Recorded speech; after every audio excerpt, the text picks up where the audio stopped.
Hello friends, it's Daryl, and today I'm going to show you how to replace or install a throttle cable.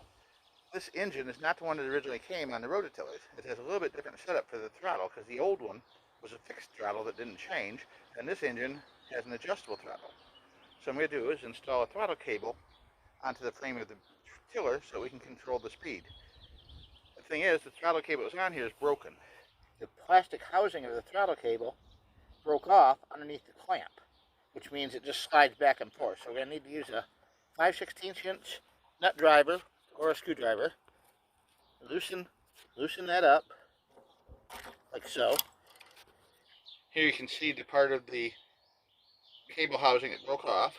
We bought a new generic cable on Amazon. I'll put a link for it in the video description. It's got extra long wire coming out, and the housing's extra long too.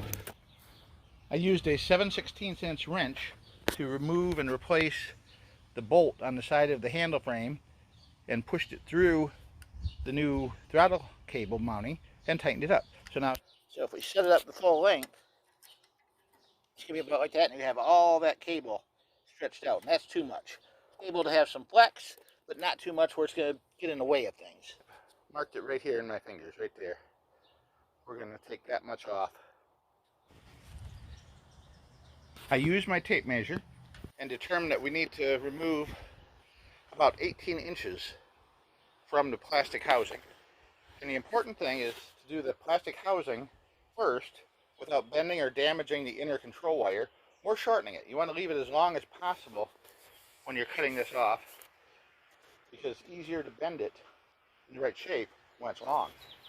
So let's get our 18 inches cut off here. And now we're going to use the pliers to nibble all the way around until it comes loose without actually cutting into the center wire.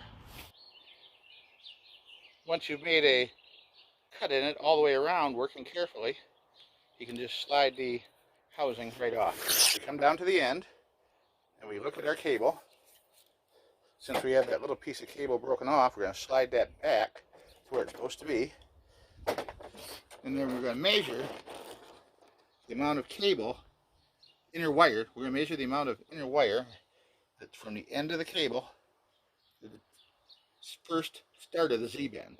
Not the end of the teeth, are just before the mark. And we can bend the wire over into the downward position.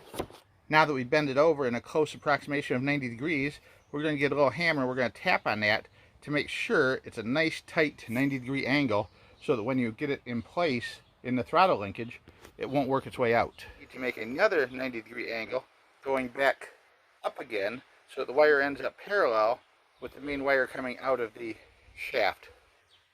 Once you've gotten it into a Z-type shape, we're going to take our hammer again and we'll tap on the second bend to get that down to a nice sharp corner. The only thing is, it could be done quicker and easier with a Z-bend pair of pliers, but most people don't have those. Insert the tip of the cable into the hole in the throttle arm. Make sure the cable goes underneath the keeper flap right there, so it's behind that little opening. Push it all the way forward on the throttle cable. Control. Push the plastic liner all the way to the right as far as it'll go, and then secure the mounting clamp. Here you can see the cable that we use is an Oregon 60-400. Not a hard job at all. I can do it, you can do it. Save yourself some money and time and get back on the garden path before you know it. Thanks for watching and have a great day.